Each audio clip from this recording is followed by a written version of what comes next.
Hi, welcome to Seaside Quilting Tutorials. My name is Terry, and today we're going to do machine binding the traditional way. Now I did one, the easier method for those, so you could get the idea of how to connect your pieces of binding together on your quilt or on your placemat or dish mat or pot holder or whatever. So now we're going to do the traditional part, and I'm going to start with how to connect your binding strips. For the pot holder that I did it on, we didn't need to do that, so I wasn't able to show that in there. And when I did the mitered corners, my hands were getting in the way, and so it wasn't as easy to visualize. So this time I've rigged up a little thing to hold my camera behind the machine so that you'll be able to see more when I'm doing the mitered corners, is my hope, so that my hands are out of the way. It's hard no matter where I sit with my camera on this side of the machine for my hands not to be in the way. So I'm going to at one point I'll pause and I'll move my camera behind the machine so that my hands won't be in the way, and maybe you'll be, it's my hope that you're going to be able to more visually see how the corners go. And so I'll test that out with the first corner and make sure that you're seeing it on the camera, and then we'll move on from there. So in order to find out how much binding I need, and I'm going to post a sheet tutorial with the formula in our group Seaside Quilting on Facebook, and you're more than welcome to come on over and join us over there. We have really lovely group of people. They're friendly, they're helpful. We share our projects. There are special sales within the group that are only for group members, so that's another bonus for being there. And as I do tutorials, when there are printouts, I upload them into our files directory in our group. And if you need any help finding them, just let us know and we'll direct you to how to get to the files. So the first method is you measure your quilt, the width and the length. You add those two numbers together. I usually round it up, like so. Say I end off at 5/8 or 7/8 or whatever, I'll round it up to the whole number for the math. Nobody wants to do math in 7/8. It's horrible. Okay, so your length and your width, you add those two numbers together. You multiply that by 2. Then you add 10. That gives you the extra length that you need for connecting your pieces. And then you will divide that number by 42, or whatever length of strips you're using. So say you're using scrap strips left over, which I've done. I have a lot of leftover pieces when I'm doing binding. So sometimes I might have strips that are 30 inches, or I might have a variety of strips. So in order to do the math, you would put the length of, your strips, and you try to have them the same length so you can get more accurate how many strips you're going to need. So with that said, once you've cut your strips, and I'm using 2.5-inch wide strips for the quilt. That's typically what I use. Some people use 2 1/4. I like 2.5. Depends on the quilt. Sometimes if it's got a picture, and I'm gonna cover up quilting or something on the end, I'll go with the 2 1/4. But usually, typically, I go with 2.5-inch wide. So I've already measured the quilt, and I've already cut my strips. So now we're going to put those strips together so it's one long strip of binding. And so I'm going to show you that first, and then we'll go ahead and we'll bind the quilt. So let me adjust my camera for that so that we can get started. I had it adjusted earlier for the other binding one, and so now I've got to readjust for this one so that you'll be able to see everything.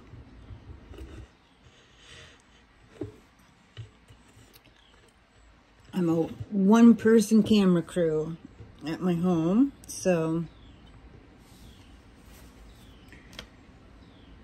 let me get that out of the way. So I just use, a straight ruler.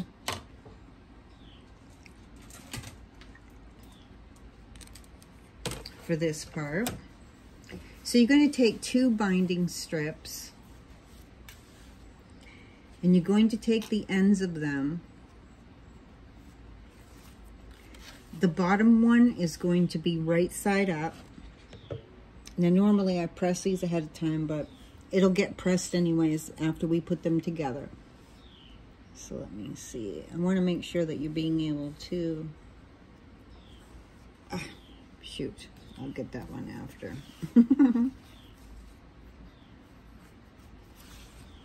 Let me see. I want to make sure that we're getting this into the camera properly because it's important for you to be able to visually see what I'm doing. So my first piece is going to lay down flat like this, right side up. My second piece, I'm going to put right side down.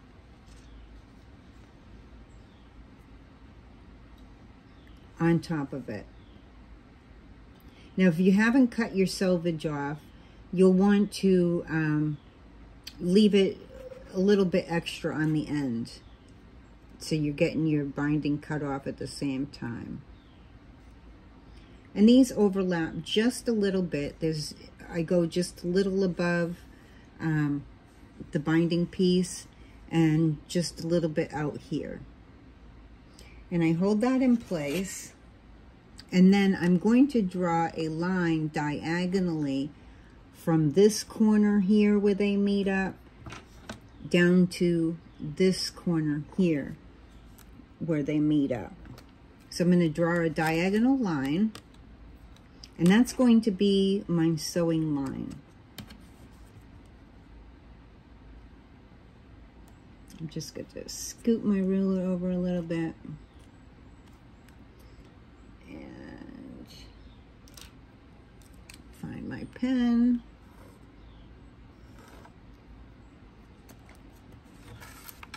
And hold those pieces together once you remove your ruler. I accidentally moved my piece, but I can line it back up. That's not a problem. Now when I sew, I'm going to sew. My pieces just keep moving on me. It's because I'm on camera. I'm going to fix my line. I don't like how it came out. It won't cut properly. It won't match up properly unless my line is nice and straight. Okay. So I fixed my line and I'm going to sew on that line straight down to this corner.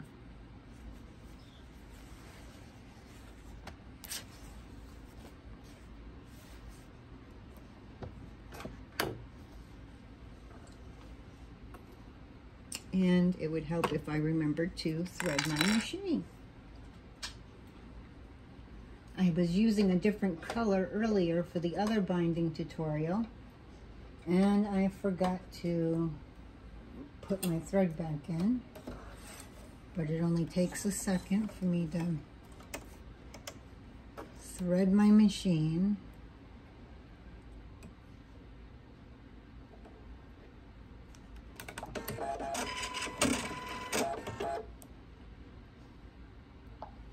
And I'm using 2.0 stitch length. And I'm just using a straight stitch for right now.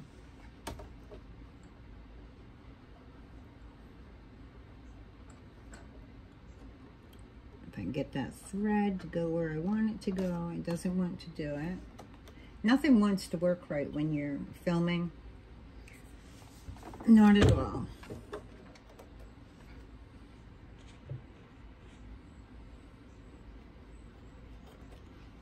And I've got a lot of glare because I need a lot of light so that you can see, and then it glares in my eyes. Okay, so we're going to sew across that line from corner to corner diagonally.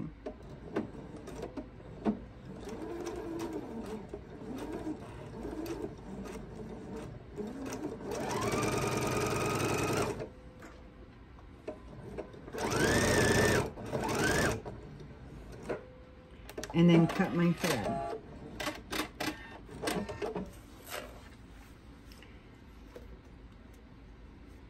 Okay, let me see. Now, if your piece comes out like this, and I wanted to show you this, because if you don't mark it properly, and it doesn't get sewn, this piece is going to come down here, and that's going to be a problem because then you're not going to have straight binding.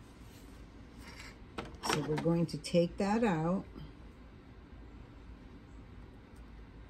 But I wanted you to see what happens if you don't get it straight. And that's important to see. It's not, you know, sometimes watching videos, all you see is what they do right. And then if you have a problem, it's like, well, why is this happening? And all that kind of thing. So I kind of like you to see when a mistake happens, what the mistake looks like, and what do you do.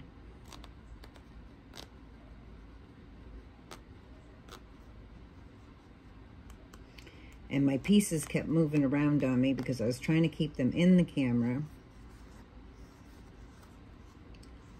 So my line was not straight.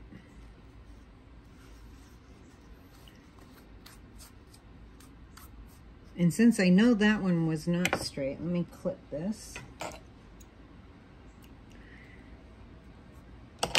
Okay, so I'm going to let that be my bottom piece, because when I press this, that marking's going to come right out. Oh, this thing's raveling. Of course. I'm telling you, only because I'm filming. Okay, so this piece here is going to be, there we go, that's a little bit better. This piece is going to be up, right side up. And my next piece is going to go on right side to right side.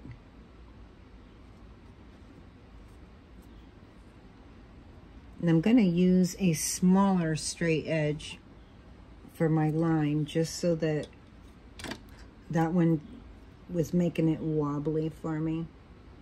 And I'm going to draw my diagonal line, and your diagonal line needs to go where the two pieces connect, right in that corner, down to this corner here.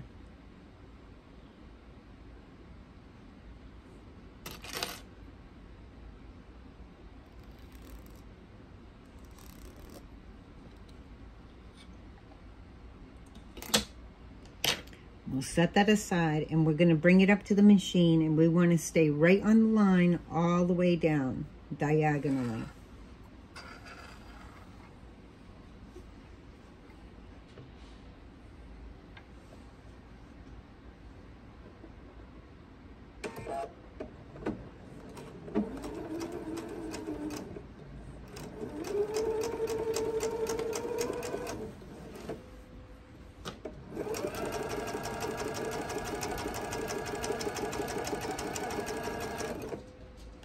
And then cut your thread. And once again, we're going to check it to see how that's going to match up.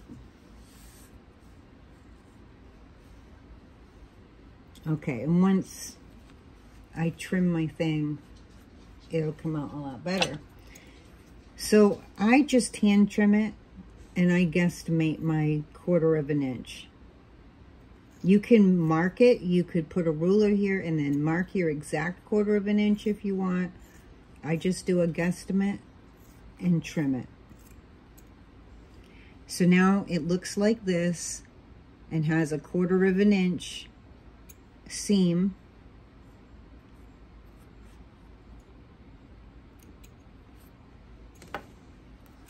And then I go to my next piece.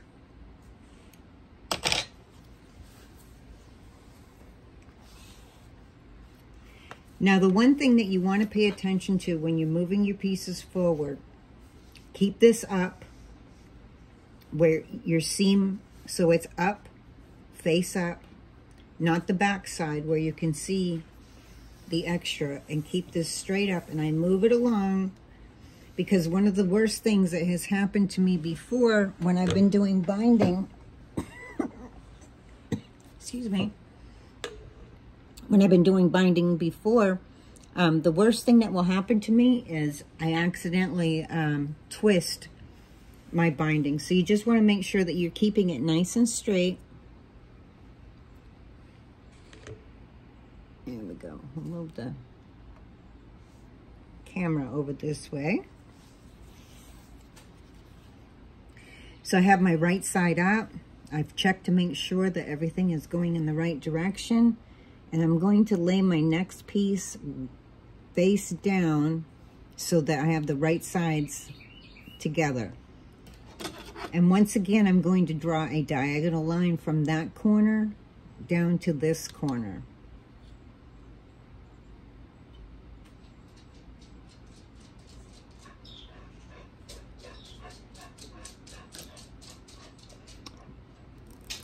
My dog's all excited. They're waiting for my husband to get home so that they can go for their WALK. Can't say the word or I'll be in trouble. Okay, so now we're going to sew on that line diagonally from corner to corner.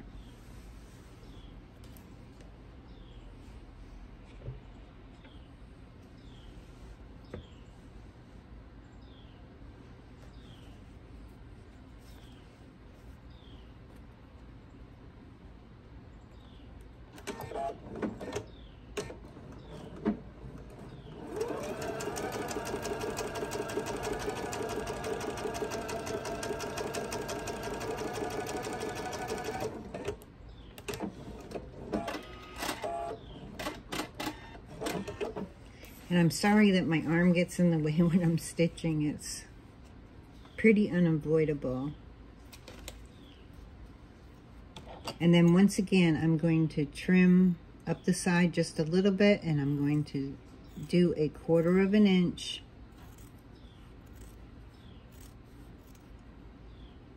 Give or take. Trim off that little dog ear up there.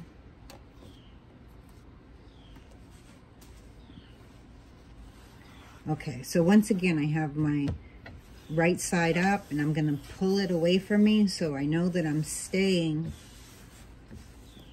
straight and I haven't twisted my binding.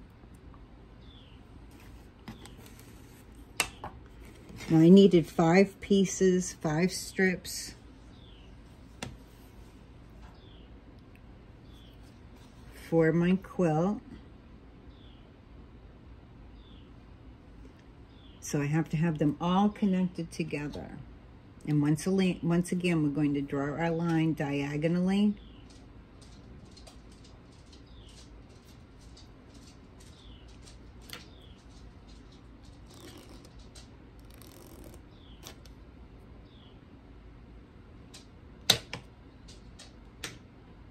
Now, if I have a printed binding that is directional, I will join my binding just by putting them, you know, right on top of each other, face right side to right side, and then I would do a 1/4 of an inch down here and then open it up and add my next piece. And I've had times when I've had binding like that and I've had to do that.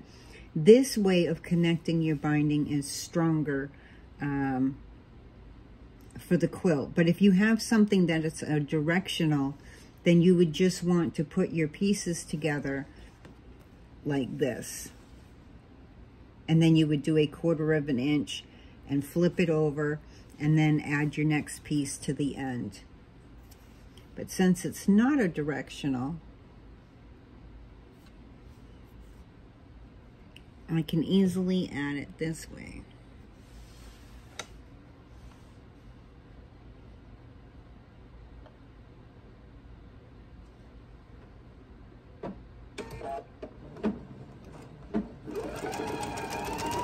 Whoops, I'm a little bit off my line, darn it.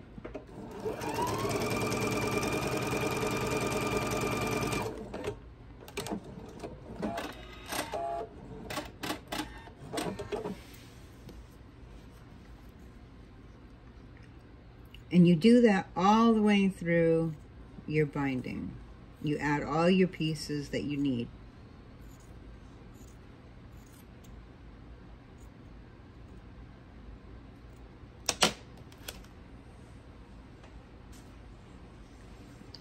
So we have just 2 more to add.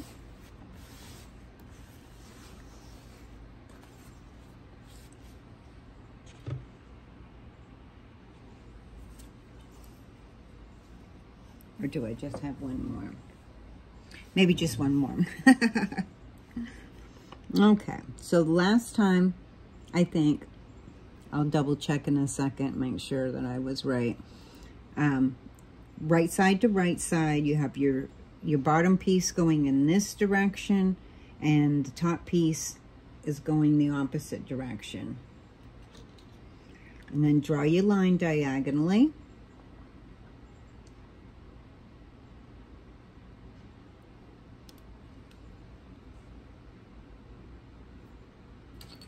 I keep losing my pen.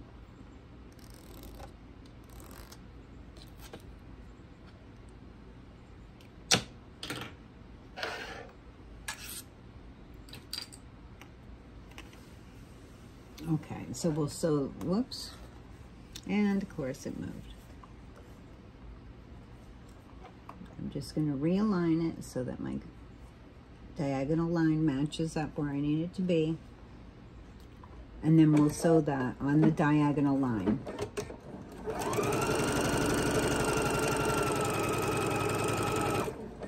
And I use 2.0 stitch length just because I feel like it holds it stronger. And then once again, we're going to do our trimming. I'm just going to trim up the side till I'm at about the 1/4 of an inch where I want it to be. And I'm just guesstimating. You can measure it if you want to be exact.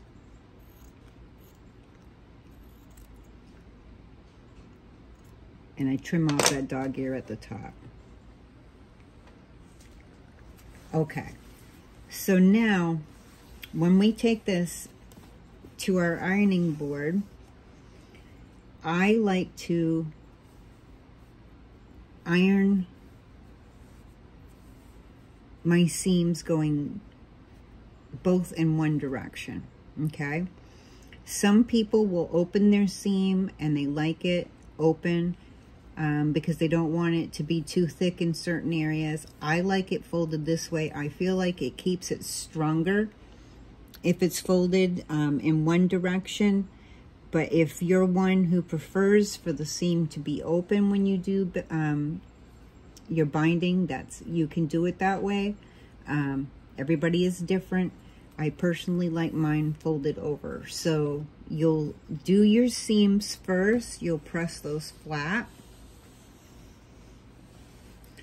And once you have your seam flat, you will put wrong side to wrong side, folding this in half,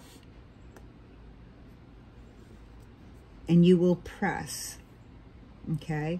And then as you press, you're just going to continually fold this in half, making sure that your raw edges match up, and keep pressing all the way through your binding.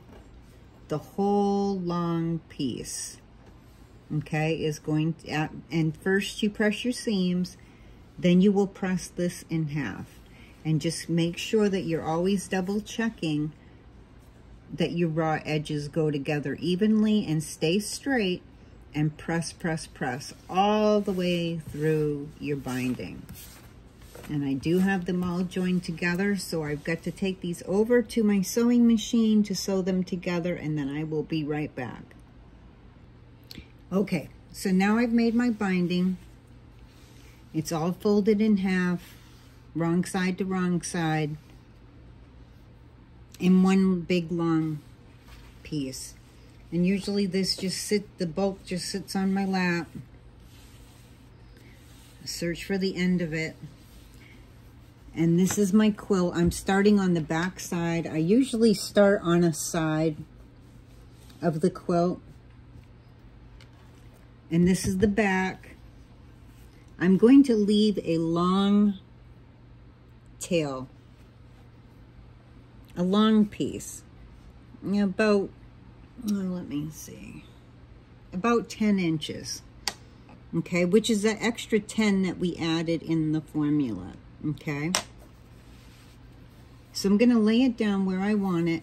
You want your raw edges to the edge of your quilt, your fold lines going towards the inside of your quilt. And I'm going to start sewing right at this point, leaving that flap there, okay? We don't need that right now. That's for when we go to connect it. And I like a nice long piece when I go to connect. And I'll show you why when we get to that point. So you're going to do raw edge to raw edge. Now, if you want, you can clip your binding to here. I don't bother to do that. And we're going to sew from this point 1/4 of an inch down to the bottom corner. And I'll show you what we're going to do when we get down there. And I'm going to switch my foot to my 1/4 inch guide foot. It has a little guide on this side for the 1/4 inch. If you're using the other 1/4 inch foot, you can just use your 1/4 inch on your guide, but on your plate. But I'm going to use my guide foot. I like it better. And now I'm going to set my machine for the 1/4 inch.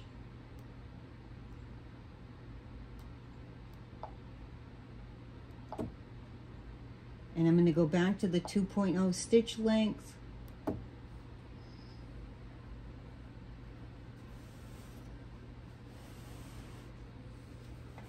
I'm sorry, I'm going to get in the way every once in a while, just a little bit, because with a quilt, I've got to adjust it. You want your needle to stay down, in the down position.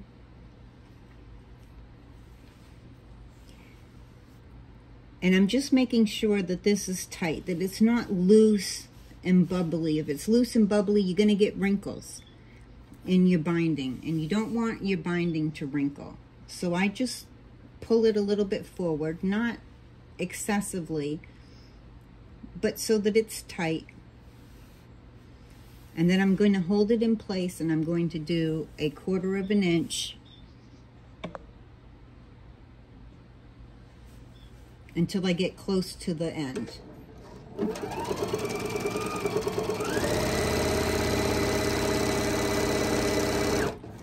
I'm sorry, my machine does make quite a bit of noise, especially when I'm filming.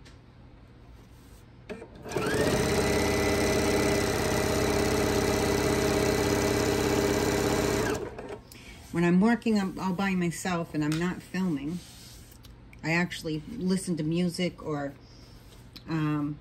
listen to my TV, and I wear these big headphones that look funny, so I don't hear my machine noise.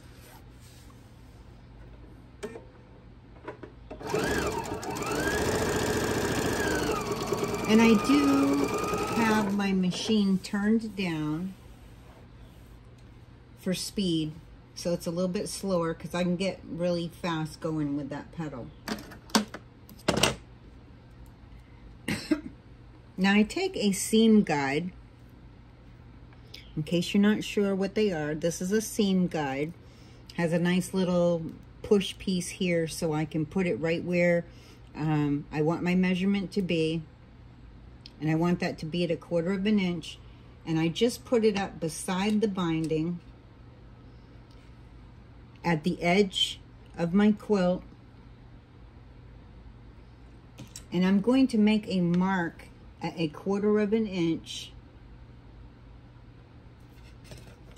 And I'm going to mark that across the bottom, straight across. And the reason why I go all the way across, and you can use chalk, but I want my line to show up because white on white sometimes doesn't show up well for me.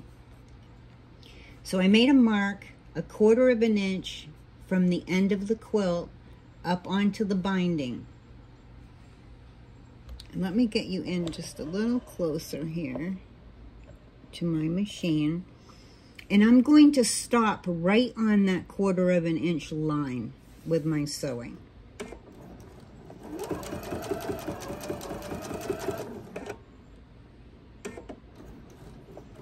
Okay. Now once I stop on that line, I am going to turn my quilt so it's diagonal. And what I'm looking for is I want to see, I have my, oh, there we go. I want to see that the corner of my quilt is lined up with that needle. And I've got to turn it just a little bit more. And I know this isn't going to show up as well, probably visually on camera, as much as I would like it to. But I want to see the corner of my quilt right here lined up with my needle, that line right here. And I'm going to sew off diagonally and cut my thread.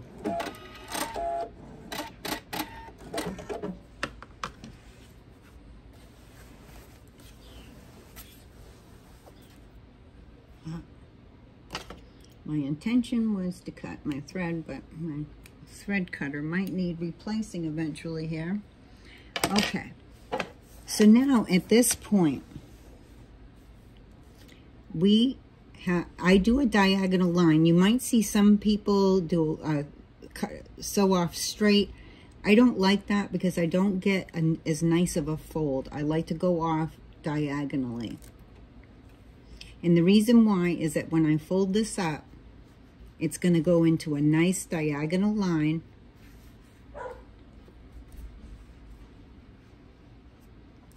And I want this to stay straight right here. I want this to be nice and straight. So I'm going to try to show you this in the camera. When I fold it up, I want this to be a diagonal, and I want it to go right to that corner.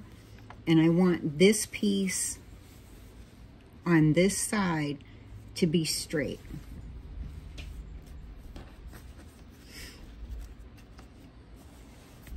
Let me see if I can get my quilt situated here. So when I do my next fold, I'm just going to hold it here and I'm going to fold my fabric over. Now you could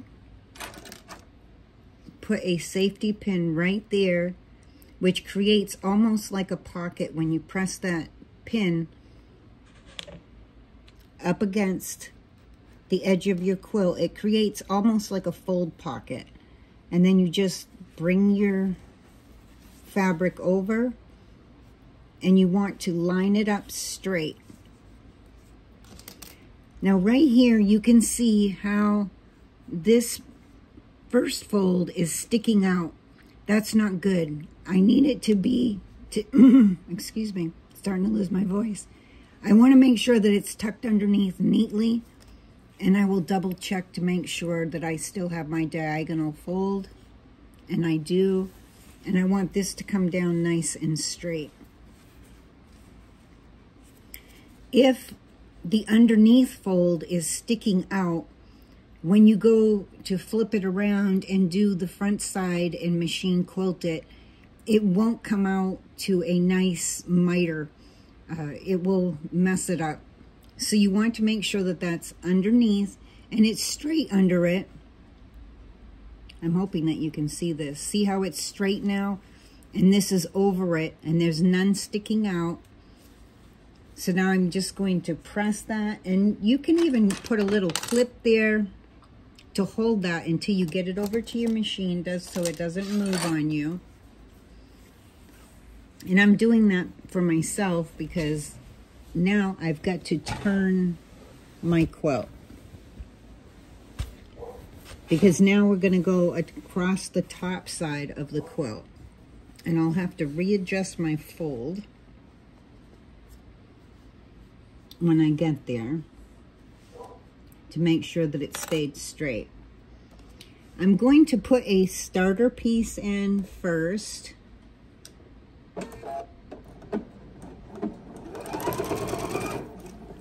I just used some scrap fabric and I put a starter piece in first. That helps so that when I feed this piece in, because it's fat over here and it's a fold, sometimes it will jam. The needle will jam and it will pucker it up and cause a big commotion. And I don't want that to happen. And that beginner piece helps.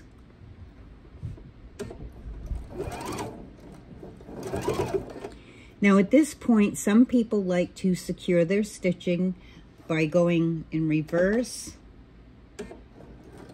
a couple stitches back, and then forward.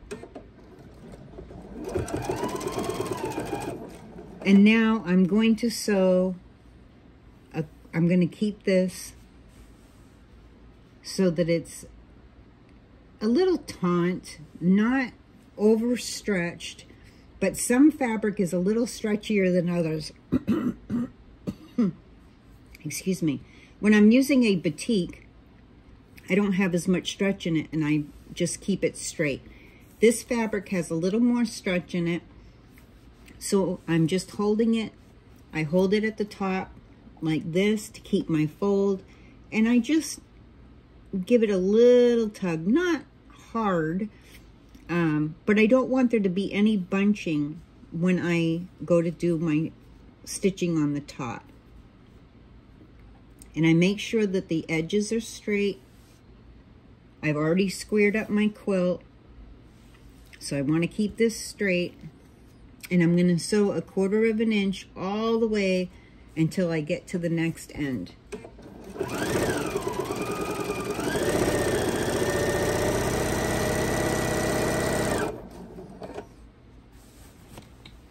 And make sure that you don't have your quilt bunched up underneath and end up sewing your quilt together the wrong way, because that's not fun. And each time when I stop, my needle is down, holding my fabric in place, and then I line up another section and sew again.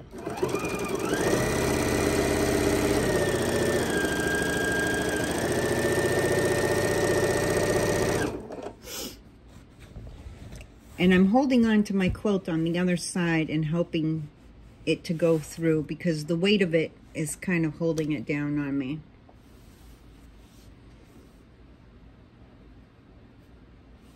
I have a little more room when I'm not filming. But filming kind of changes everything for me.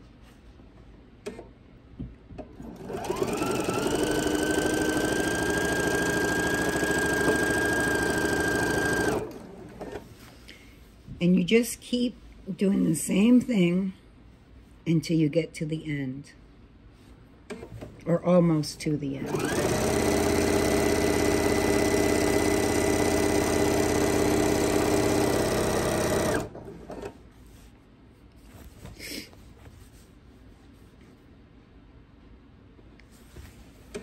And we're almost there.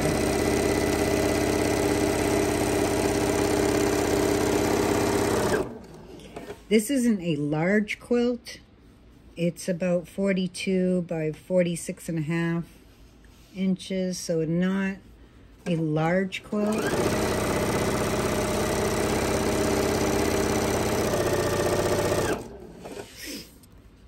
So now I'm not quite at the end, but I'm at a place where I can measure again and make my mark for my 1/4 of an inch from the edge on my binding.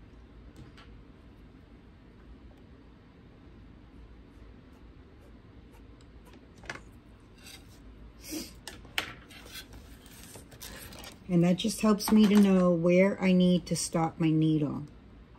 And I do it all the way across it just so that I know exactly, I can see where my needle needs to stop.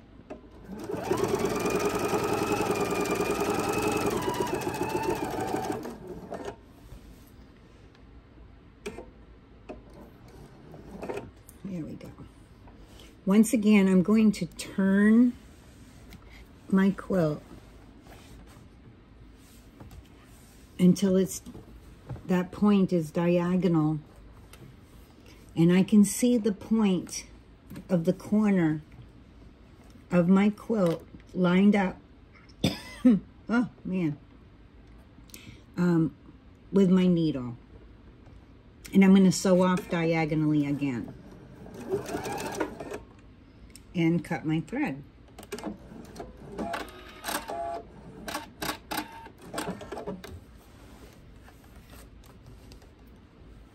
I just cleaned my machine today, so I'm not sure why it's not cutting my thread, but I'll check that later. Okay, so once again, we're here. We want to fold this up. We want this side to be straight, so when we fold it, we want that to go straight on this side. And we want it to be diagonal on this side to the corner, and then I finger press it. And I'm going to hold it here, or normally I hold it, but the pin actually works good because it makes a little pocket there for your fold, for your fabric to come down and get it straight, making sure that this stayed overlapped.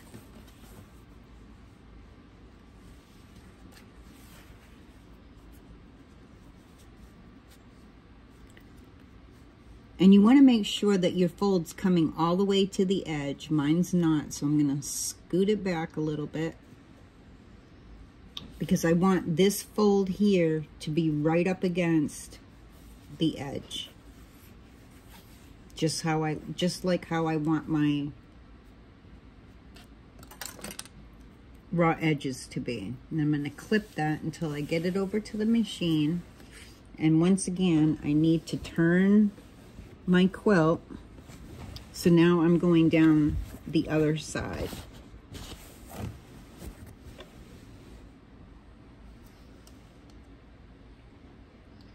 So the same thing, I'm going to put in a starter piece, which I forgot to clip off the other end, but I'll get it when I go back around. And now I can take that clip off and hold this and put it up to my needle, and I'm going to do a 1/4 of an inch. And I go slow when I'm starting right there because it is thicker and my quilt wants to fall off my table. There. This is the tricky part when filming, because this, even though this isn't the largest quilt, it's still bulky at my table. Okay, I think I got it straightened out. And by making sure that your needle is always down when you have to go do adjustments, it keeps everything in place. And once again, I'm going to hold it up in this corner, and I'm going to tighten up my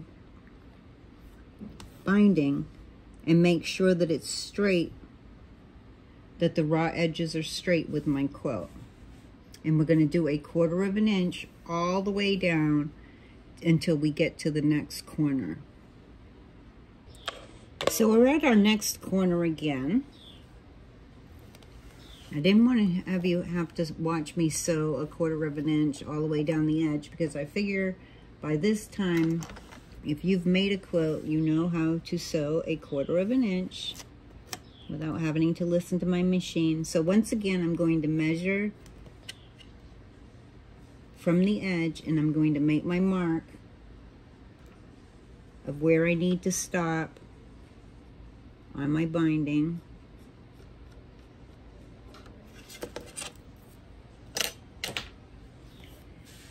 And I'm going to sew right down to that line and stop on that line.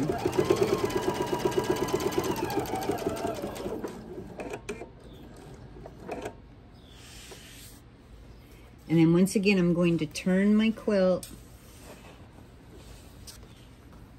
just enough so I can see right where my guideline is on my foot and my needle, that I can see that corner of my quilt underneath. And I'm going to sew off diagonally and cut my thread.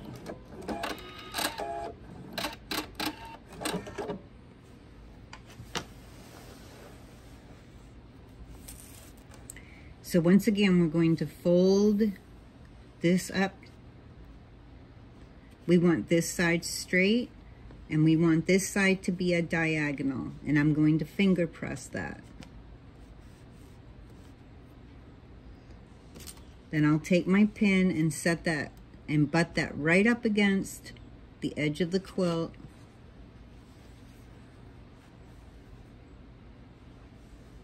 And bring this straight.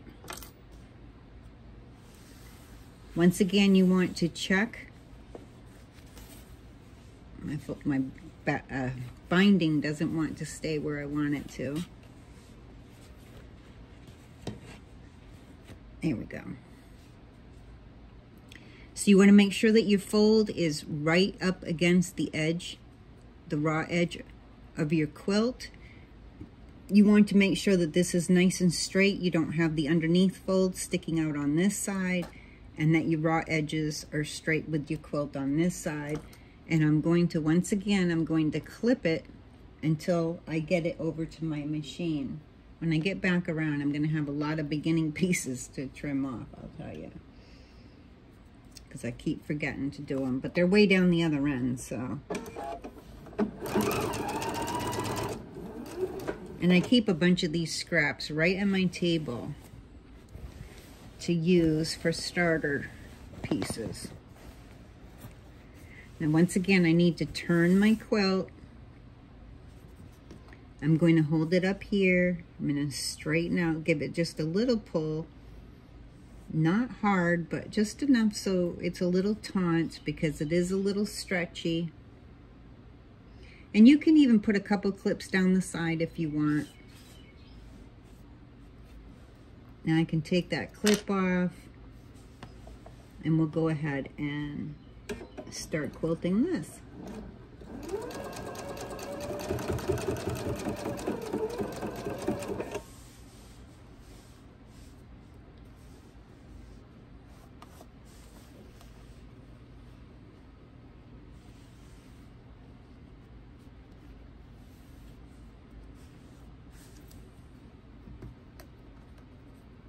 Let me see if I can hold that up there so I can get this going through. It's a little tricky when I'm on the camera. Oh, I think my thread broke. Yep, it did. And that sometimes will happen because it's bulky on this side, and that's usually why I start with a starter piece, because usually it helps from that happening. And I'm going to take that little bit of stitching out because it pushed my piece down away from the edge. So I'm just going to take those little bit of stitches out. There aren't many in there, but I don't want it to be bunched up.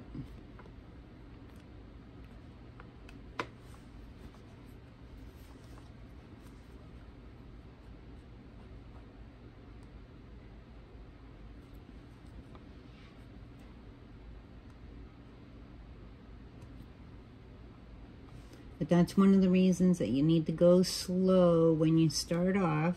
I'm going to put a clip back on there to hold that fold in place. And it will take me just a second to rethread my machine. Okay, get my starter piece back in there. Make sure it needles down. And we'll get this going again. Sorry about wiggling the camera. I'm trying to get my fingers underneath so I can be out of the way. The weight of the quilt's not helping because it's kind of hanging down. So I'm going to readjust this just a little bit. Whoops, I'm sorry about that. I keep hitting the darn camera.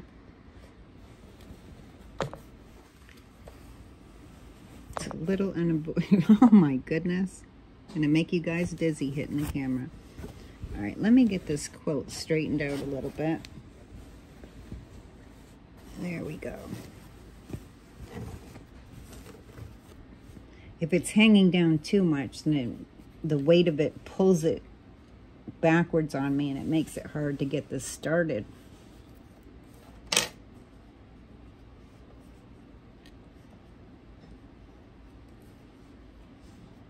Get this binding lined back up, and then we're going to do our 1/4 of an inch going down that side. There we go.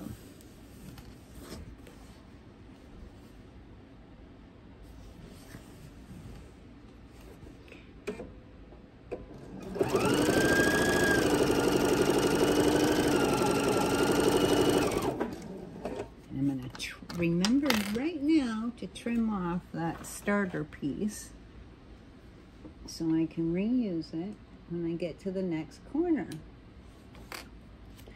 Okay, so once again, you're just going to hold it up here, get it just a little bit taut because there is a little bit of stretch in this fabric. Now, if you're using a batik, that's stiffer and you won't need to do this. You'll just need to like run your finger across and make sure that it's flat.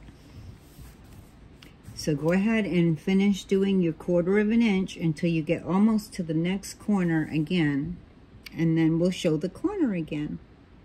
And we're at that next corner again, a little ways away from it. And we're going to take our seam guide again and measure a 1/4 of an inch from the edge. Make our mark so we know where to stop with our needle.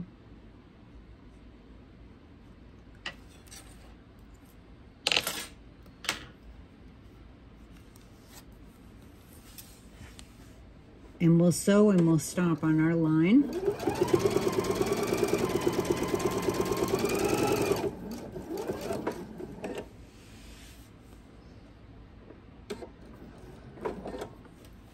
And then you're going to turn your quilt until you can see the corner of your quilt underneath your guide line and your needle, and sew off diagonally.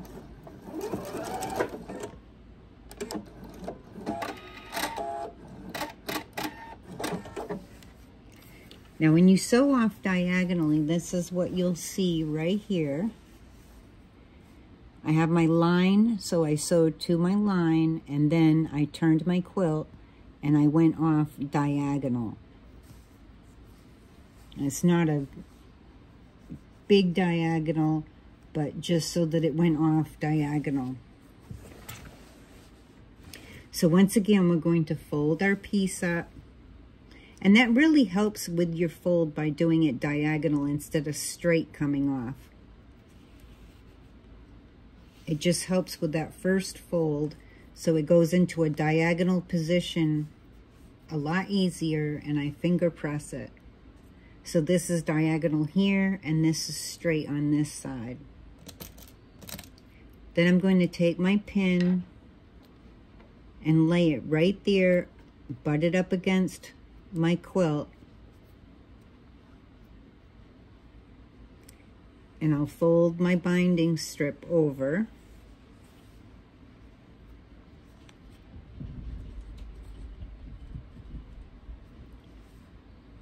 And I want my fold edge to be up to the end, so I'm going to scoot this up just a little bit. So my fold line is right at the end, flush with my raw edges here, making sure that my fold underneath isn't stuck out over on that side. And I'm going to put a clip on to hold it until I get to my machine, and I'll put my starter piece in.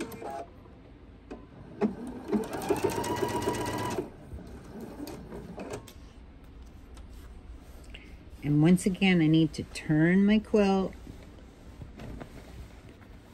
Sorry if I'm bumping the camera again. I just got to do a little bit of readjusting to get this over here. Then I can take my clip off and hold that while I'm putting it underneath the machine. And remember to go slow starting off.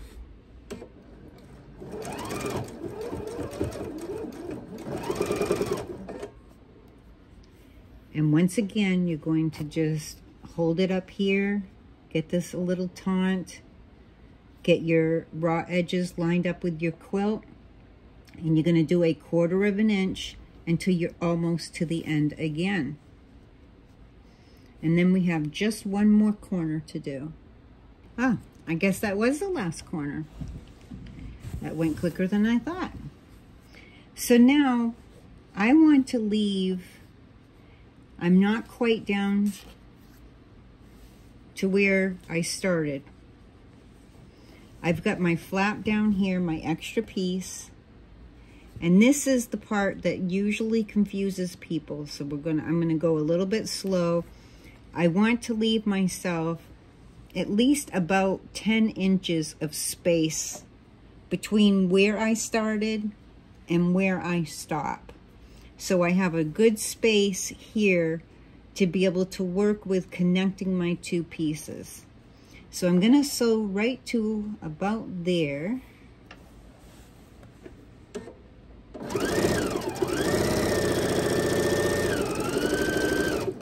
Now, if you don't have a fix button where it does your stabilizing your stitches built into your machine, just do go back and come forward again a couple, 3 stitches, so you can lock your stitches in place so that as you're fidgeting with your binding, your stitching won't end up coming loose on you.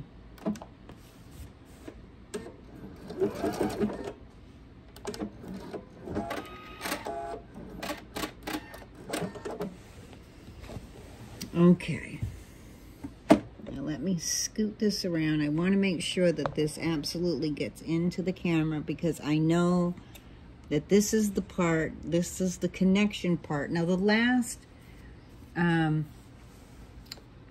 as you can see, I've left myself about 10-12 inches, guesstimating, for playroom for me. So I have enough space to work to put my pieces and join them together. And they're going to get joined together the same way that we joined our strips together. And it can look very confusing. So I'm going to try to get this turned around, because I want you to be able to get a good visual of how this gets done. Let me adjust my camera just a little bit here. So the starter piece, this flap that I left extra, I'm going to trim this thread right here out of my way. Now it's 10 inches, and that's about how much room I left between. I'm going to fold this back a little bit, and I'm probably going to take about 3 inches of it off.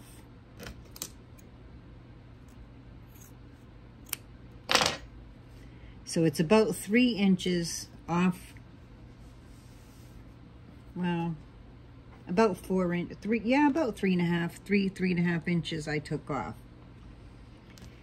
So now I'm going to bring this piece down, the piece that I am working on, that I've been sewing around and around. And I want to, again, hold it up here and get it a little bit taut. And I'm going to bring it a little bit to the side over here. If I don't give it a little tug so that it's taut, because it's stretchy fabric, let me lay this back down, then it's going to end up puckering when I go to come back and sew around.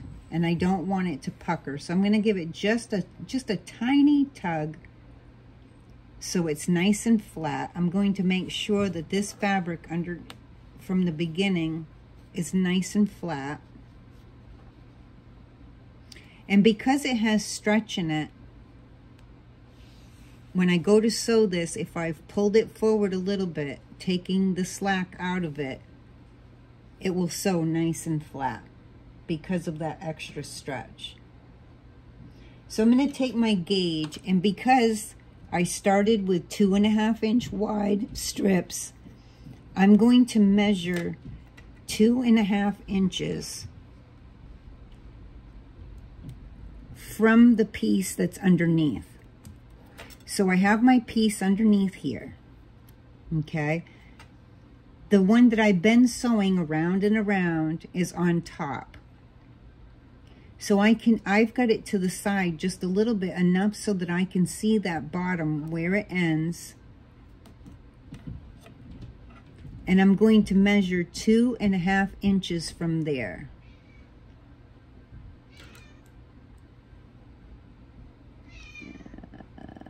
2.5, and I'm going to make a little mark on my fabric so I know where I need to cut it. And then I'm just going to fold it up where I made my line, and I'm going to trim off the excess.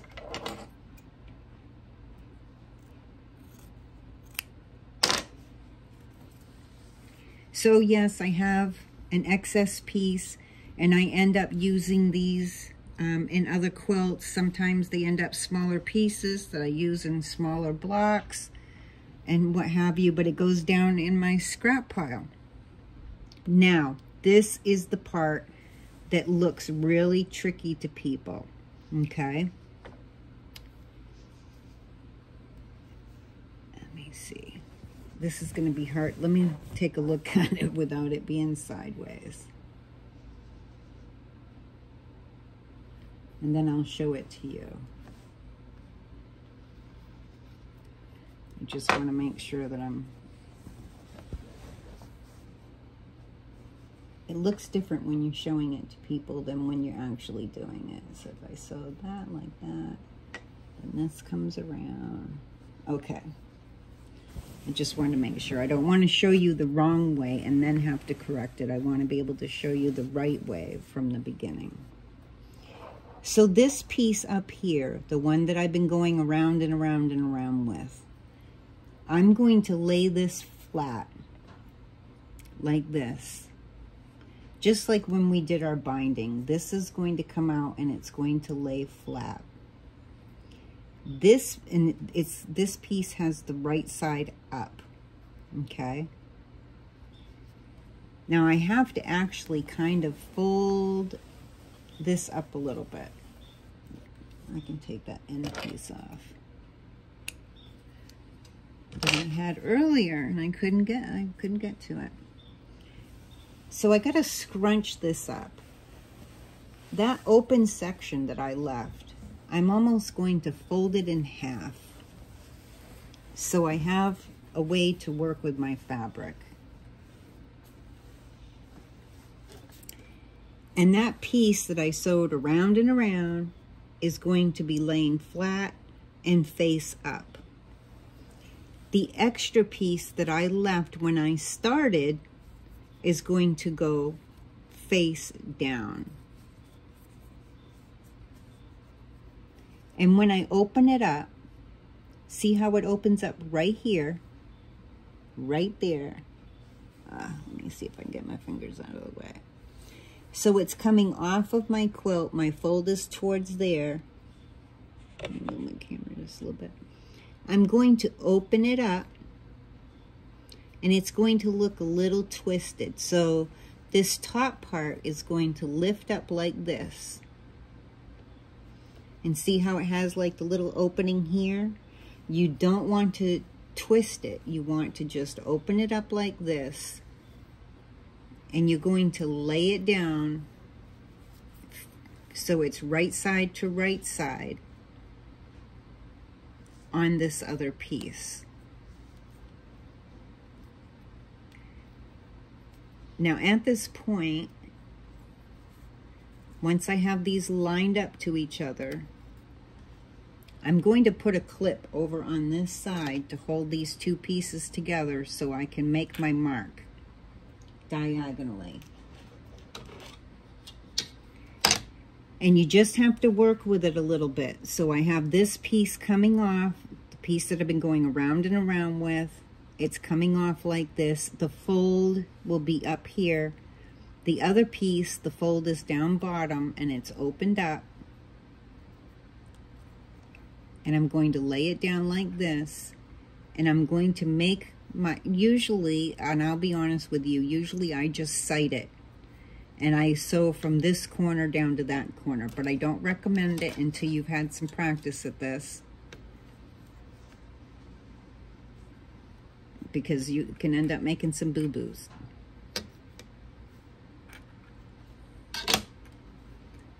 And I'm going to put another little clip up here, just so that it holds it straight for me. And I'm going to make my mark. And it is a little tricky holding on to it. I'm not going to lie about that. And you can put a little clip on this side as well to hold it in place. And that holds your pieces right in place for you.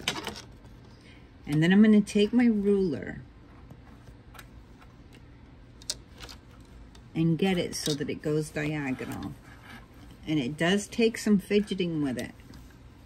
And this does take some practice. So I recommend practicing this like on placemats or on a dish mat or a table runner. Okay, once I get my ruler lined up, and this clip's going to be in my way, I'm going to draw my diagonal line across.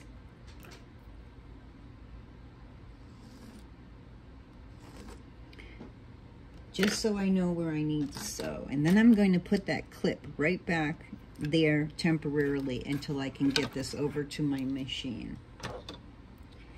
Now this is a little tricky. I keep this folded up, kind of scrunched up, and I'm going to turn it around over to my machine, and I am going to sew diagonally right on that line that I drew. Just like when I was putting my pieces together, I'm going to do my diagonal line. And you have to kind of scrunch everything up to get it over to your machine. That's why I leave a larger space. When I've seen other people do it in tutorials, they only leave maybe 4 or 5 inches, and it's a lot harder to get your piece working together. So I just want to make sure that we're getting this in there as best I can. And it is pretty scrunched up, but I need it to be in order to get these pieces over here. And you want to get them flat as you can. Now you could put a clip down in that corner. If I ease my fingers in here, you could put a little clip down in that corner. if you're having trouble keeping this piece straight and flat, you won't be sewing over here, so you can put a little clip right there. So it's scrunched up a little bit in the middle, but when you get it over to the machine, you're going to flatten this out. And you're going to sew on that diagonal line that you made.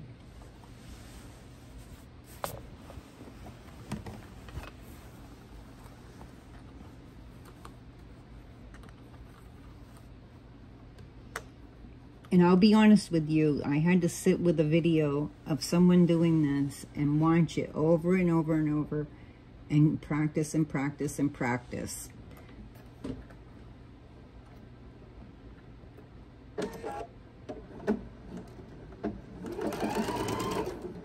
And that's why I did the easy method for you of doing these.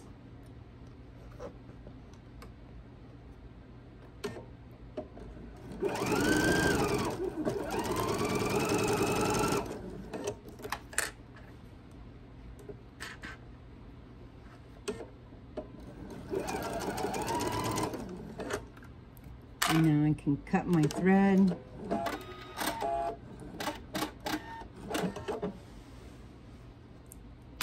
Take all my clips away. And so now my piece is sewn together. And you can see how this is open towards me and this has the fold up. And I'm going to take my scissors and I'm going to trim this. Now before I trim it, I open this up, or not open it up, but I'm going to refold it up and I'm going to check to make sure that this is going to lay flat. So it's not bunching up. It's going to stay nice and flat when I lay it down. And when I feel confident that it will, then I'm going to do my cut. The other thing that sometimes people will do is they will cut their piece so they have just enough to bring it together to do 1/4 of an inch, and they just fold them backwards to each other flat and do 1/4 of an inch and trim it and then pull it back together. I like the corner to corner because it gives you more stability in your binding, and bindings get abused a lot in quilts, so it's good to have them nice and stable. And if you can learn this way, it's a lot easier once you had some practice. So as you can see how this is open as a pocket, that's how I had to lay that piece down on this piece where I had brought the fold toward me and laid it down. So now I'm going to trim that so I have approximately 1/4 of an inch seam. Now you can use a ruler and make it exact if you want. I'm just going to do a guesstimate.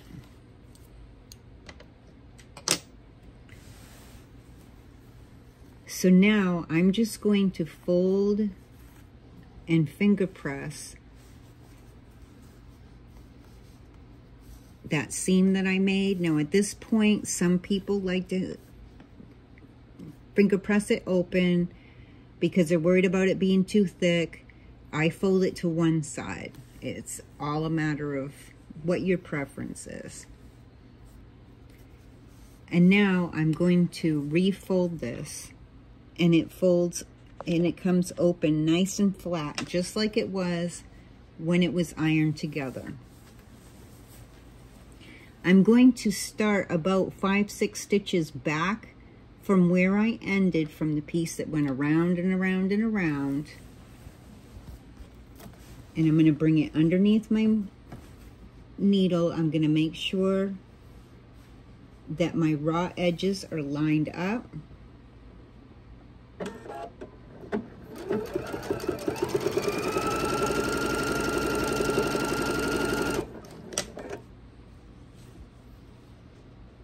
And then I just check it as I get down to where I folded it to make sure that it's nice and straight and that the edges are lined up to each other on the end. And we'll do our 1/4 of an inch all the way.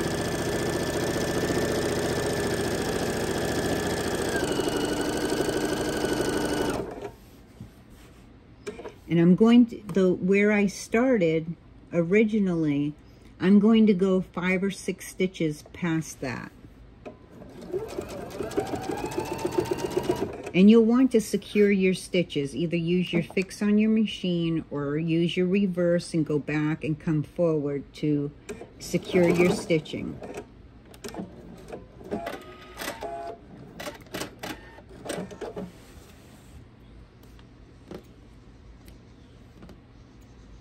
Now if you want, you can go around your quilt and you can trim any long threads, but I usually just tuck them in, and I'll show you that as we go. So now what I do is I go around my quilt, and all the straight edges, I just finger press them outward. I don't do anything fancy. I just go through and I finger press my straight edges. I don't bother with my corners. I'm not worried about those. They're going to flip over. But I just kind of finger press this. It makes folding it over easier. Now we sewed all of this to the back side.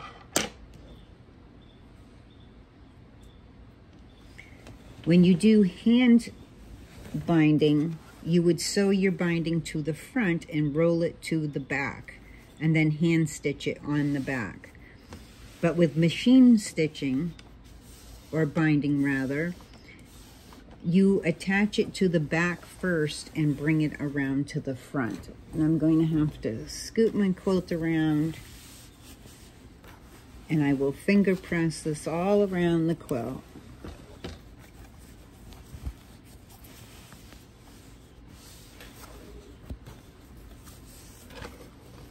You don't have to be too fancy about it.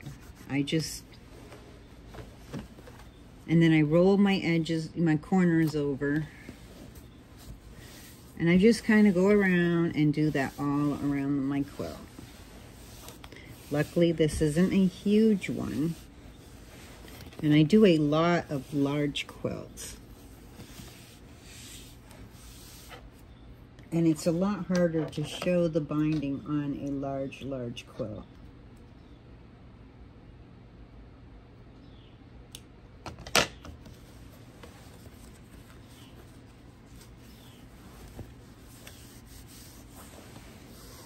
Okay, I'm just about all the way around it now.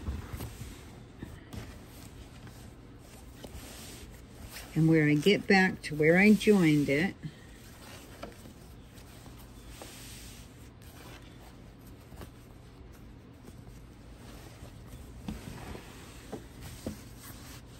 that's where I'm going to start my sewing, is where I joined it.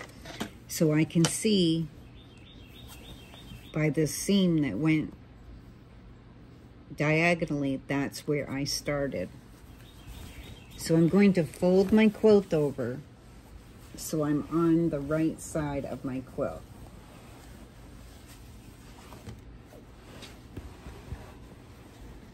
And I actually have a lot of table space, but when you go to film something, it doesn't look like it. So at this point, I'm changing my foot out. Now, depending on what foot you have, usually one of these comes with your machine, or you might have to purchase one. This is your straight stitch 1/4 inch foot.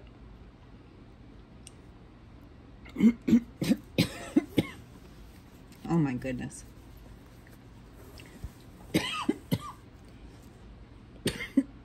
Swallowed wrong. So you're going to be folding your fabric over. You don't want to pull it so far that it ends up like this. You just want to ease your fabric over. And you're going to have about, let me see, just a little over 1/4 of an inch, about 3/4 of an inch. using the 2.5 inch binding.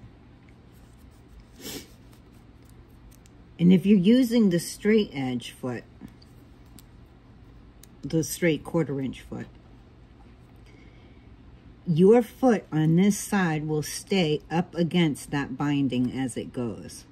That's where you're checking. And your red line over here is going to be just past your binding, and you got to keep it straight. You could also do a decorative stitch using your regular foot. And if you're using your regular foot, then the binding's going to be just on the inside. It's going to be touching the inside of this foot, right inside on this side. And a decorative stitch is very nice on a binding. I use what they call a left edge top stitch foot. And the reason why is because there's an indent right here. That indent goes right up against the fold of my fabric. And it will stay straighter. It does take a little practice. When I first started using it, I was like, you're kidding me. But it stays right on the fold of my fabric. And there's a little red line right here as a guide that shows me that it needs to stay right lined up with the edge of my binding. So I have that guide, but I have that indent underneath that stays right up against my binding for me and keeps it pretty straight. And I say pretty straight because when you first start using it, you sometimes veer off and get a little wiggly. It does take a little bit of practice, but once you get used to this foot, this to me is the best foot possible for doing binding. It's called your left edge top stitch foot. You would have to find the one that goes with your machine. My machine will be set at 1/4 inch, just like it has been. I'm not going to change my settings at all.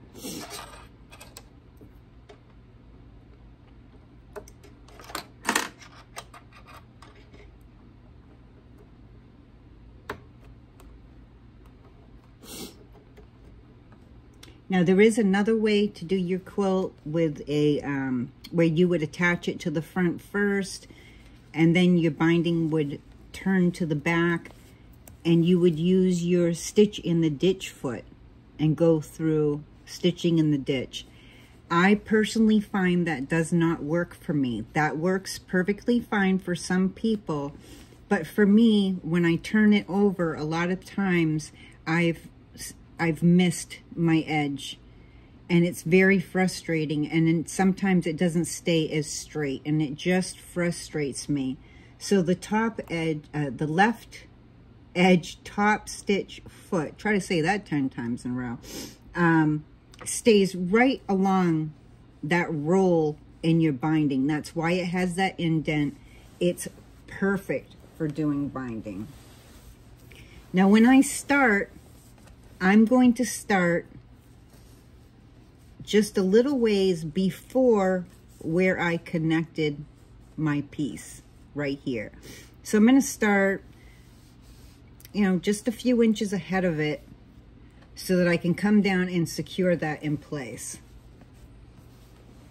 So let me get my quilt up in here. Now when I get down to the corner, I was thinking about it, instead of moving this to the back where I'm not sure you're going to be able to see everything, I'm going to cut my thread and show you the fold for the corners. You won't cut your thread. You will keep going and you will fold it in place. But to show you, without my fingers being in the darn way, I'm going to cut it so I can show you how to fold for the miter corner. So I get my needle down in place.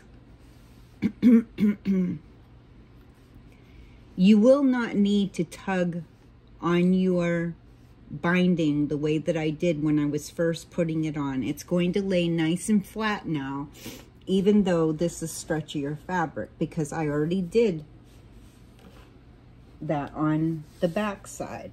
So now it's going to lay nice and flat for me. I'm just going to make sure that I have it rolled over and flat and that it's staying nice and straight. And that roll for my, I gotta get my needle down. That roll of my binding is going right up into that indent, and it's lined up with that little red dash on my foot. And that's what I'm looking for as I'm sewing along. The other thing is if you have any little threads that are sticking out from your fabric fraying, if they're too long, trim them. If they're short, just tuck them under as you go. Okay, so we're gonna go ahead and we're gonna stitch all the way down to our first corner.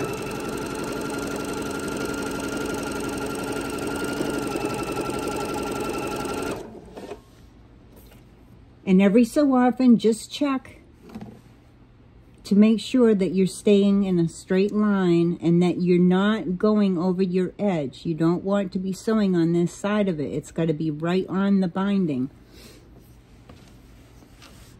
And it does take a little bit of practice to get used to it. And as I'm flipping my fabric over, I'm checking for those loose threads to be sticking out, and I'm tucking them underneath my binding where no one is going to ever see them. I gotta get my fingers up there just a little closer.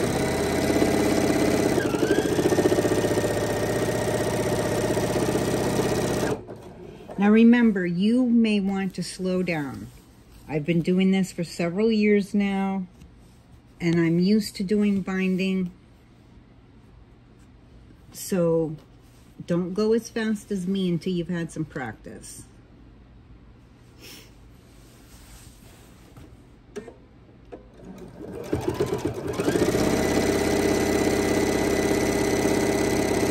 And I'm watching my fabric to make sure that it's staying underneath into that indent and lined up with that dash on my foot.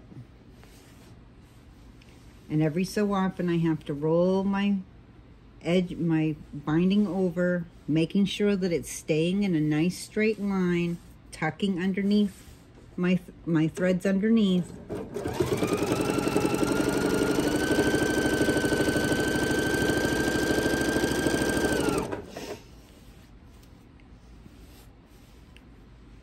Now when I get down close enough to do the fold on my corner,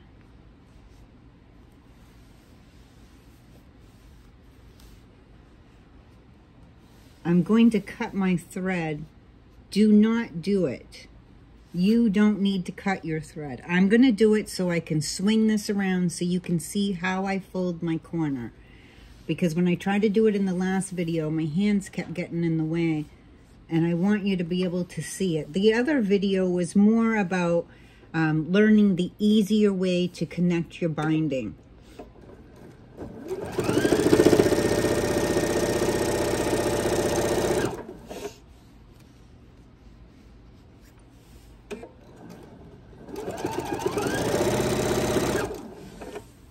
Okay, that's close enough. I'm going to cut my thread. Do not cut yours.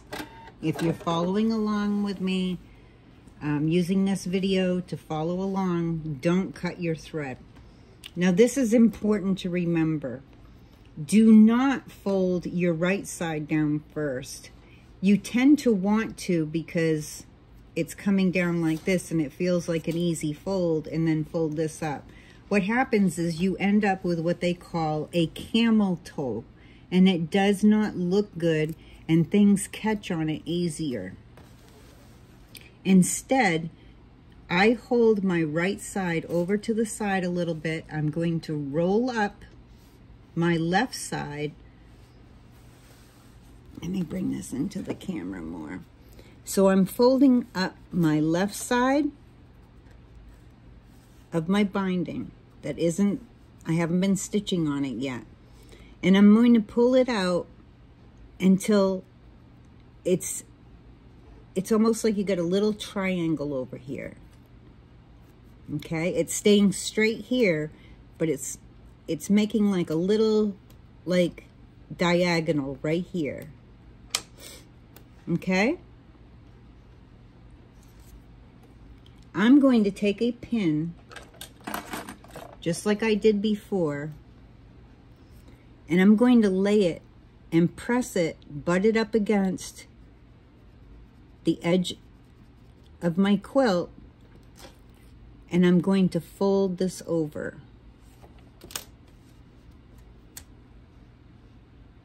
Now usually I do it with my fingers, but if I have it at the right angle, I can use the pin.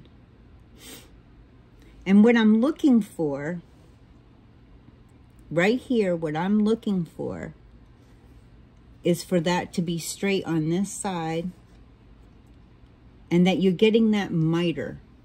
See how it's got like, it comes out and looks almost like it's squared right there? That's your mitered corner.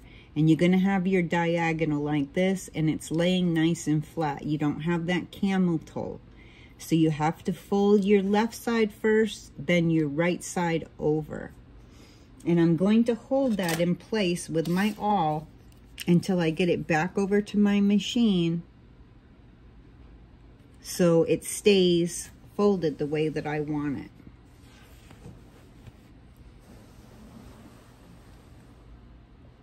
And then I'm going to continue sewing. Line that up. I'm going to do a little fix there since I cut my thread.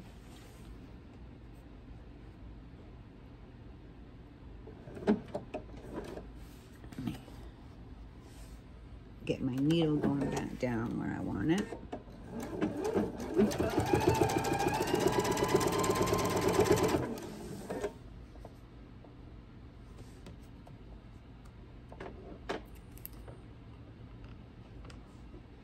And my fingers will be in the way for just a second here until I can get down to that corner. And I'm going to hold that with my awl until I know that my foot has enough pressure on it that it's holding it in place. I'm going to stop my needle right at the edge of the right side fold. You could go just one stitch past it, but if you go too far past it, you're going to need to reverse back, because you need your needle to be pretty much kind of like right at the center of that fold.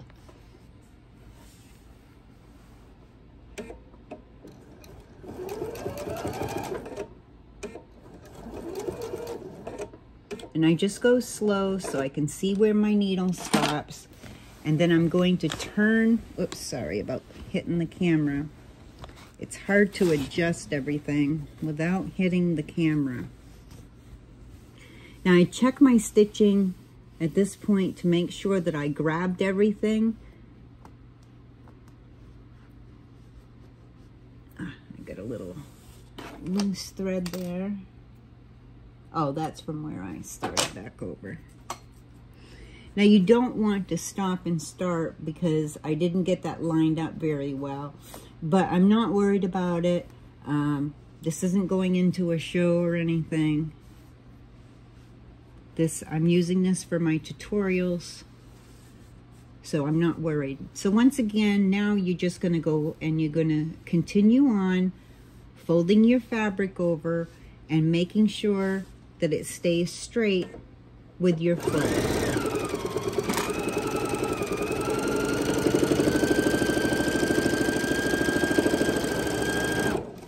And you're going to sew all the way till you get to the next corner. And as you're folding your fabric over, check for to make sure that it's straight. And if you have any little threads, just tucking them underneath your binding.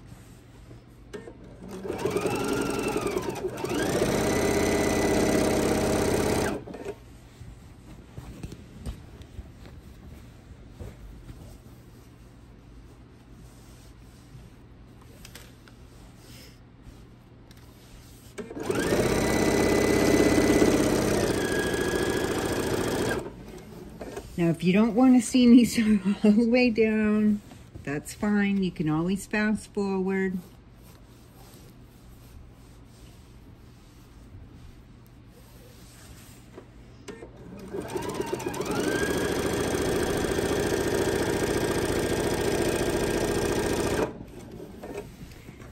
Almost to the next corner. This isn't a very large quilt. It's just 42 by 46.5, something like that.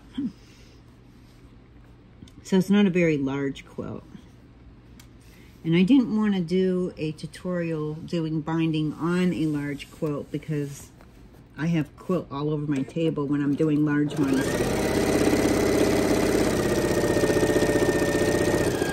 And then not only are my fingers in the way, but my quilt's in the way.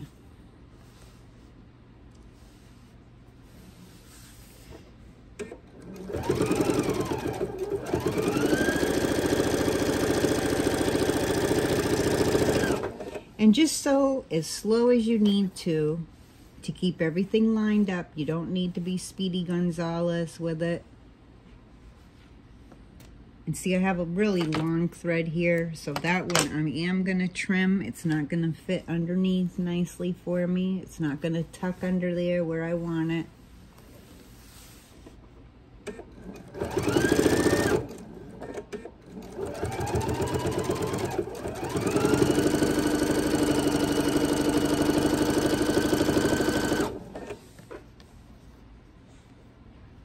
Okay.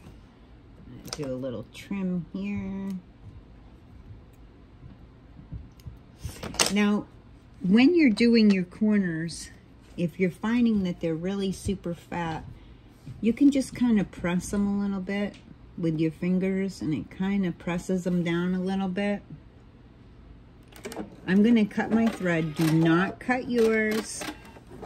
Remember, this is just so I can show you the folding. So the left side, I'm going to fold it up.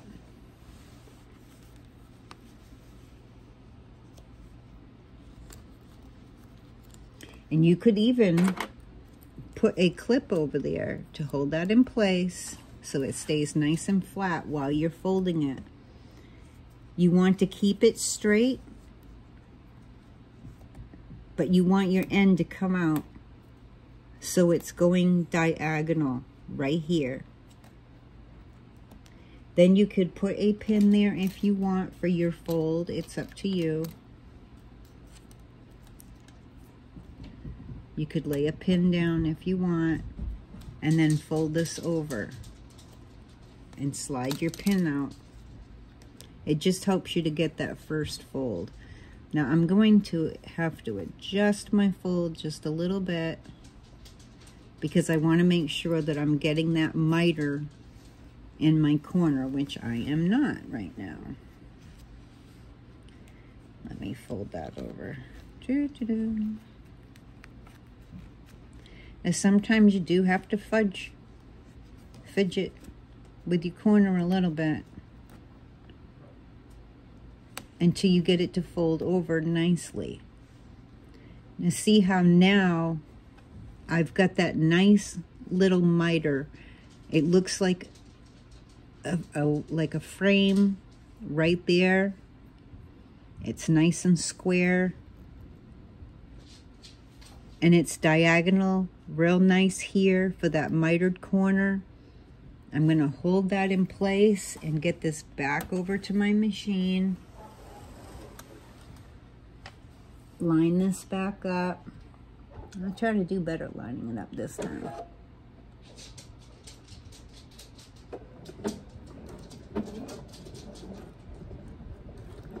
And whenever I cut my thread like that, when I'm doing my binding,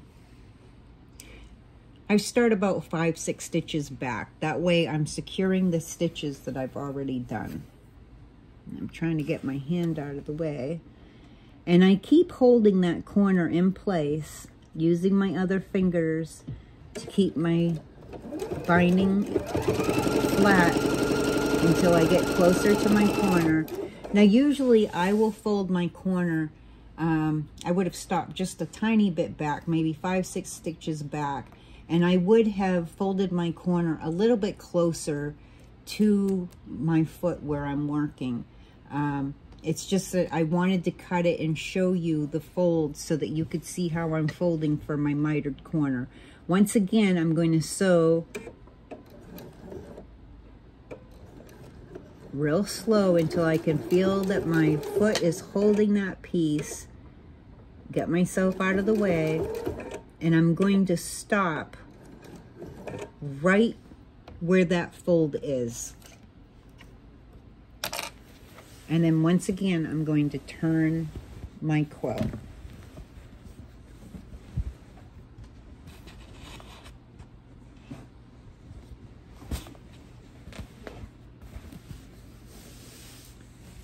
So you're going to continue to do the same thing, tucking your threads underneath, folding your binding over, and watching that everything stays lined up. And when I get down to the next corner, I'll show you again the fold. Okay, so we're back at the corner again. I'm going to fold up my left side. I'll put a little clip there just to keep that folded. And I want to make sure that it comes out. I just kind of crease it a little bit, pull it out. Now you can put a pin there if you want to hold it in place. It works just fine for me to fold with my fingers.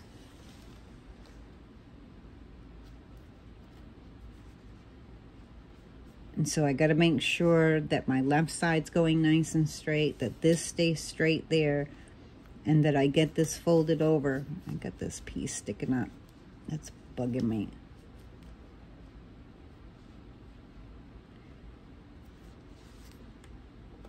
And so now I have my little mitered corner. It looks nice and straight like a window frame here. And I've got my diagonal here. Get that back up here and line it up.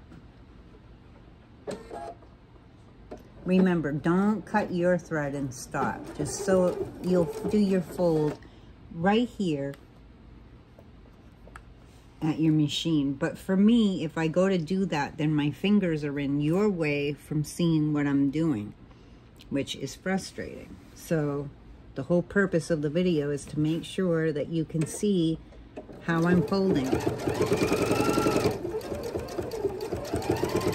And once again, I'm going to get all the way to that center. So when I feel that my foot's holding that fabric down enough, I can let go.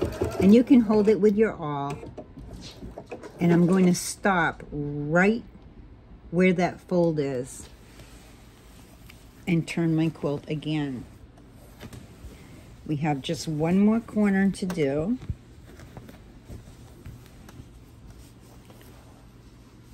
So once again, now you can take your clip off. Make sure this is going nice and straight. You can double check your work behind you. Make sure that you stayed on your binding with your stitching.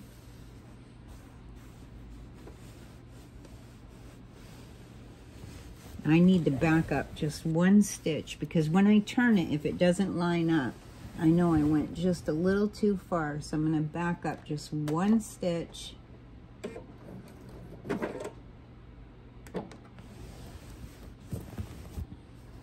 So it lines up. Let me see. It's not lining up. I'm going to go back one more stitch. There we go. Because I want to make sure that when I'm folding this over that it's lining up, that my rolled edge is going underneath and lining up with that indent in my foot. And I go a little bit slow coming off that corner because it is thicker.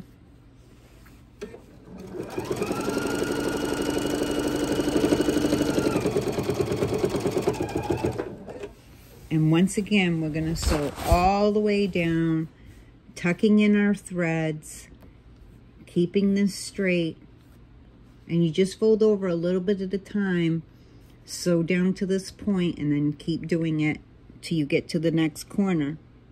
Okay, so last corner, and your last chance to see the fold again, where we fold up the left side, get it nice and straight, make sure any threads are tucked in underneath there. Put a little clip there to hold it for you while you're doing your fold. Fold your piece down, and then your right side you will fold up to your left side. So you have your left side like this. Now I'm going to take my right side and fold it up. And like I said, you do need to fidget with it just a little bit to get this to lay flat, just like that. So I have this, I had it come out straight, this at a diagonal, and then fold my right side over. Just fidget with it a little bit until it lays nice and flat like that. And you have your miter.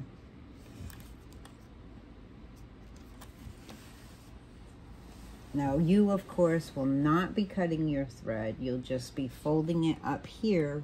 But when I try to do that in a video, my fingers are right in your way.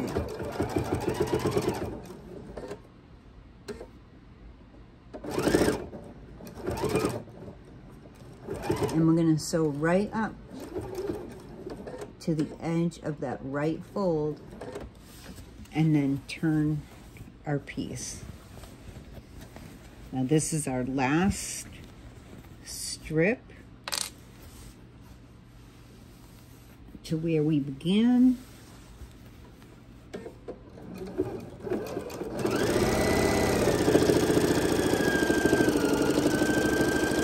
And we are just about done, and we will have a completed quilt.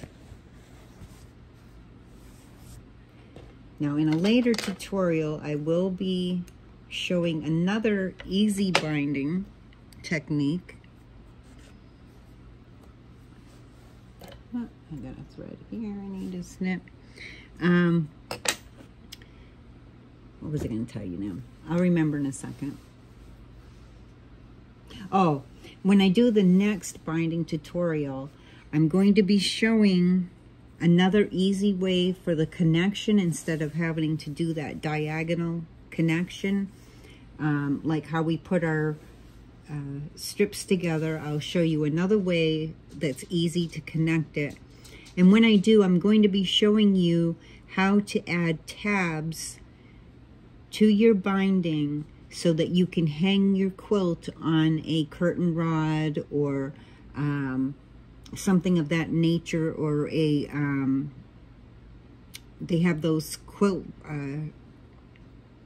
what do you call them, the quilt racks that go up on the wall that have the rod that goes through it so that you can hang your quilt.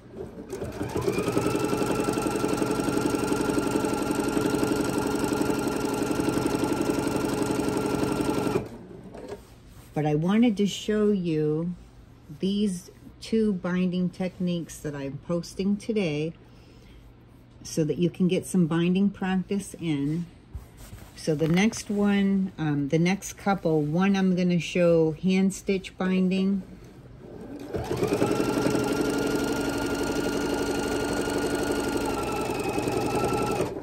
And I'm going to show one adding tabs. Oops, I'm sorry. Oh my goodness. Oh my goodness. I'm just klutzy today, I'm telling you. It's mostly because I have so much quilt in the way. And I'm going to sew about 5-6 stitches past where I started.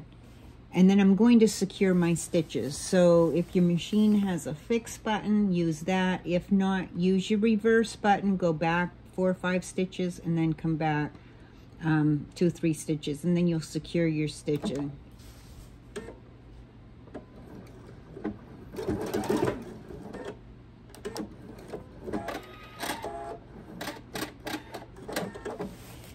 and you just trim your threads, and your quilt is all done. Now, I do recommend to practice this on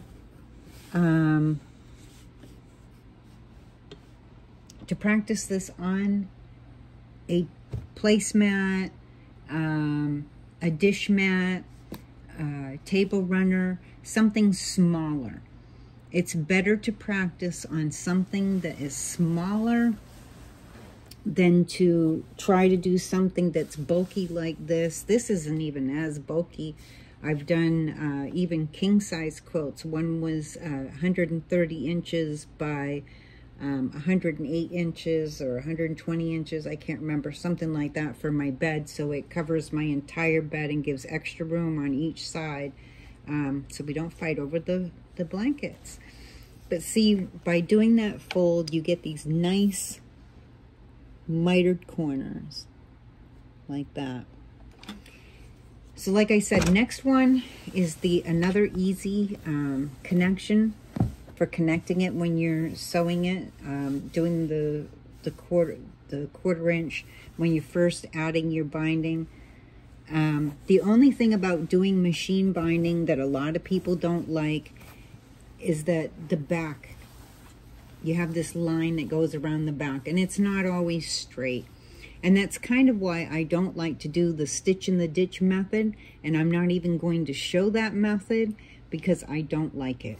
Because what happens is you end up sometimes going off your binding, even when you're going stitch in the ditch here. When you turn it around to the other side, sometimes you've gone off of your binding, and it's very frustrating. I'm not even going to show it. I have tried it many times. I do not like it, so I'm not going to show it. And if you want to see it, you're going to have to watch someone else do it. Okay, so that's it for today. That's the second binding tutorial for today. I'm sure that gives you plenty to practice with. I highly recommend, if you don't have the left edge top stitch foot, if you can get one for your machine, I highly, highly recommend it for binding. I can't recommend it enough. So, in the meantime, until next time, I wish you happy sewing.